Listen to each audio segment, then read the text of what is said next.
Hello students, welcome to classes.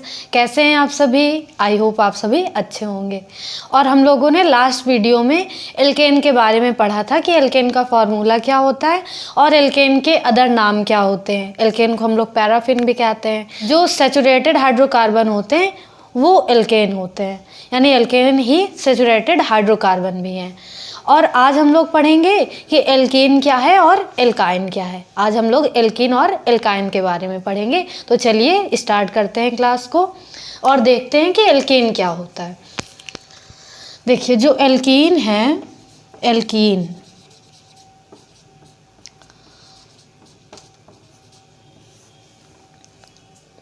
Alkene का formula होता है CnH2n। एल्कीन का फॉर्मूला होता है CnH2n। और जो एल्कीन का अदर नाम है, एल्कीन को हम लोग ओलिफिन भी कहते हैं। एल्कीन का अदर नेम क्या है? ओलिफिन।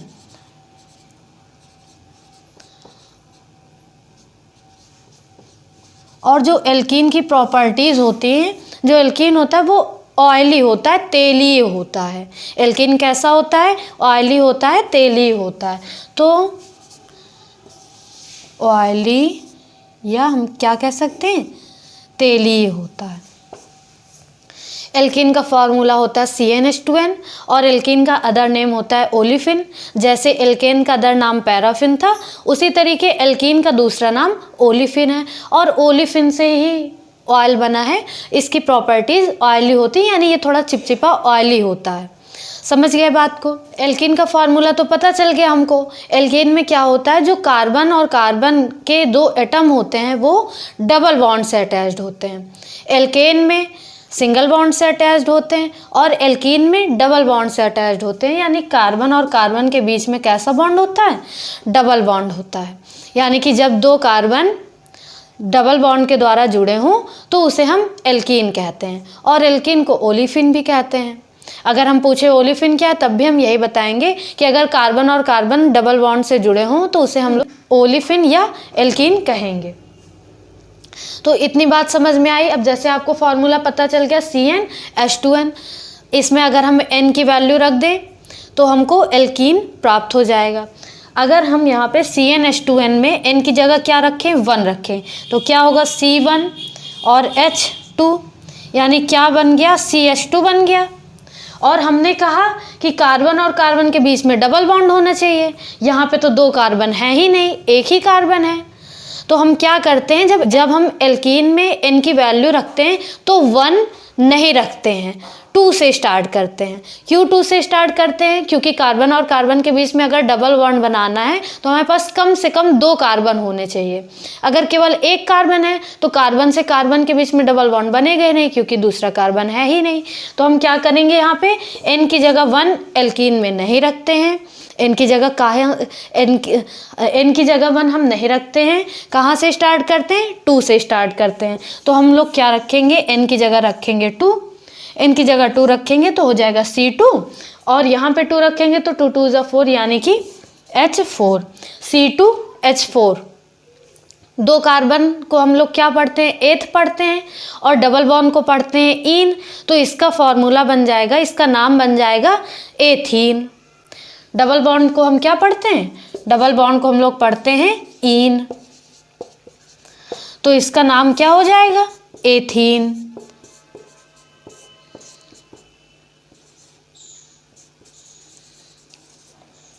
इसके स्ट्रक्चर बनानी हो तो हम क्या बनाएंगे? इसके स्ट्रक्चर बनाएंगे CH2 डबल बॉन्ड CH2।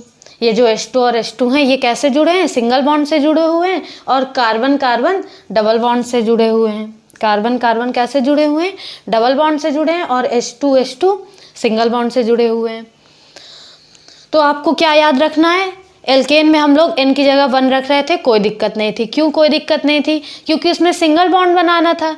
तो कार्बन हाइड्रोजन आपस में सिंगल बॉन्ड बना ले रहे थे और मीथेन बन गया था n = 1 रखने पे। लेकिन यहाँ पे क्या प्रॉब्लम है? यहाँ पे प्रॉब्लम है कि कार्बन और कार्बन कैसे जुड़े होने चाहिए, डबल बॉन्ड से जुड़े होने चाहिए, दो बंद होना चाहिए। और कार्बन के बीच में डबल बॉन्ड बनाने के लिए हमको दो कार्बन चाहिए। अगर हम n की जगह 1 रख देंगे तो दो कार्बन ही नहीं मिलेंगे, इसलिए हम n की जगह क्या रखते हैं, 2 रखते हैं। और 2 के ज़्यादा हम 2 के बाद हम 2 रखें, 3 रखें, 4 रखें, 5 रखें, उतने कार्बन की हमको एल्कीन मिल जाएगी। 2 से कम नहीं रखना है। क्यों नहीं रखना है, ये बात समझ गए आप। अब हम लोग समझते हैं एल्काइन क्या होता है, एल्काइन को समझते हैं।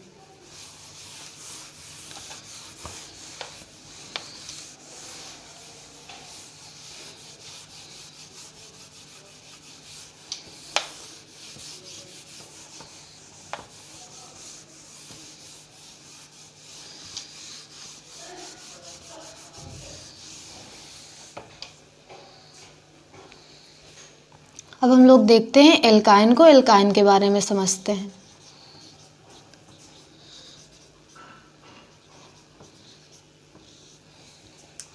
एल्काइन का फॉर्मूला क्या होता है, एल्काइन का फॉर्मूला होता है CnH2n -2, CnH2n -2। और एल्काइन का अदर नेम क्या होता है, एल्काइन का अदर नेम होता है एसिटिलीन।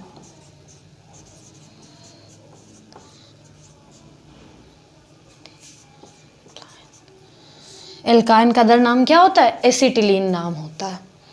एल्केन का पैराफिन, एल्कीन का ओलिफिन और एल्काइन का एसिटिलीन नाम होता है। इसका फॉर्मूला होता है CnH2n -2। इसमें क्या होगा, इसमें कार्बन और कार्बन ट्रिपल बॉन्ड के द्वारा अटैच्ड होते हैं। कैसे अटैच्ड होंगे कार्बन और कार्बन, कार्बन कैसे जुड़े होंगे, ट्रिपल बॉन्ड के द्वारा जुड़े होंगे। ऐसे कार्बन और कार्बन के बीच में कौन सा बॉन्ड होगा, ट्रिपल बॉन्ड होगा। अब इसमें भी 2 कार्बन के बीच में ट्रिपल बॉन्ड चाहिए, यानी कि यहाँ पे भी हम n की जगह 1 नहीं रखेंगे, क्या रखेंगे, n की जगह 2 रखेंगे।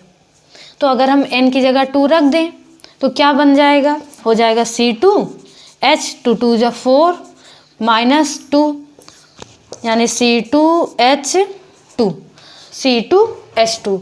तो क्या करेंगे, कैसे बनेंगे structure, CH triple bond CH, 2 carbon 2 hydrogen, C2H2।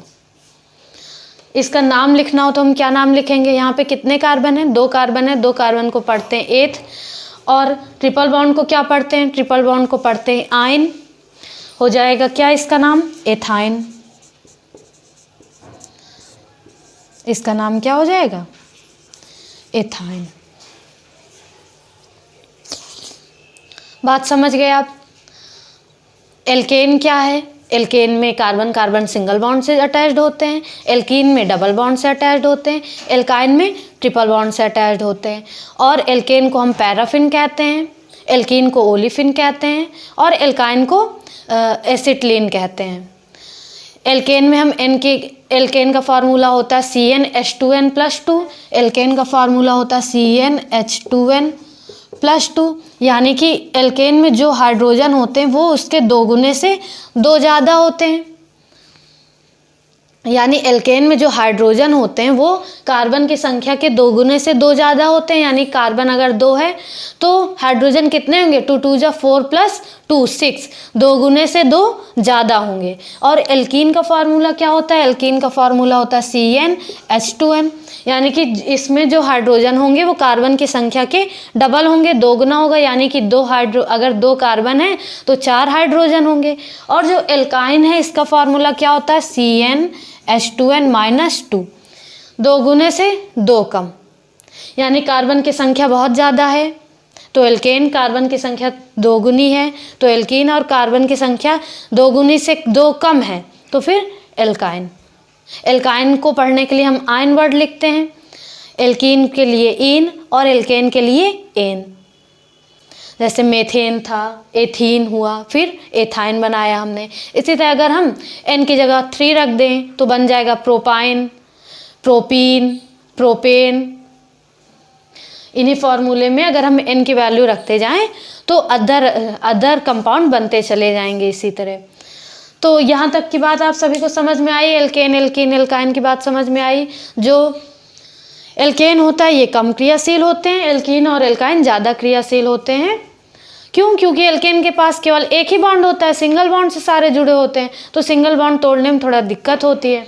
और एल्केन और एल्काइन के पास डबल बॉन्ड, ट्रिपल बॉन्ड होते हैं, तो ये आराम से एक बॉन्ड तोड़ के दूसरा एलिमेंट ऐड कर लेते हैं अपने पास। जैसे हमारे पास अगर 20 रुपये हैं, कोई हमसे 5 रुपये मांगे तो हम आराम से दे देंगे। लेकिन अगर हमारे पास 5 ही रुपये हैं और कोई 5 रुपये मांग रहा है तो हम नहीं देंगे। क्यों? क्योंकि हमको भी ज़रूरत पड़ेगी ना, हम नहीं देंगे। अगर हमारे पास 5 है, वो 10 मांग रहा है, तब तो हम बिल्कुल नहीं देंगे, तब तो है ही नहीं, देंगे ही नहीं। मतलब कि क्या, अगर हमारे पास ज़्यादा सामान है और कोई थोड़ा सा मांग रहा है तो हम दे देंगे।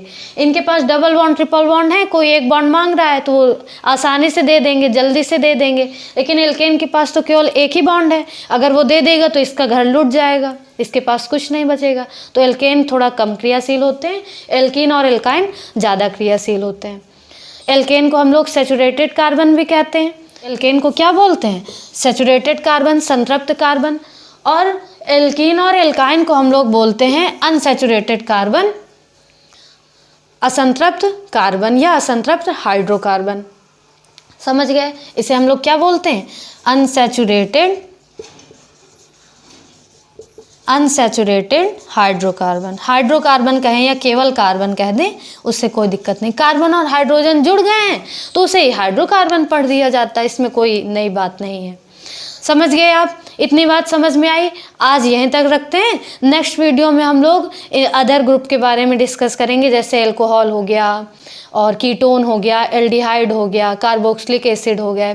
इनके बारे में पढ़ेंगे कि अगर वो जुड़ रहे हैं इनके साथ तो उनका नाम क्या होगा। यानी कि कुल मिला के IUPAC नेमिंग के बारे में हम लोग चर्चा करेंगे। तो यहाँ तक रखते हैं। यहाँ तक की बात आप सभी को समझ में आई?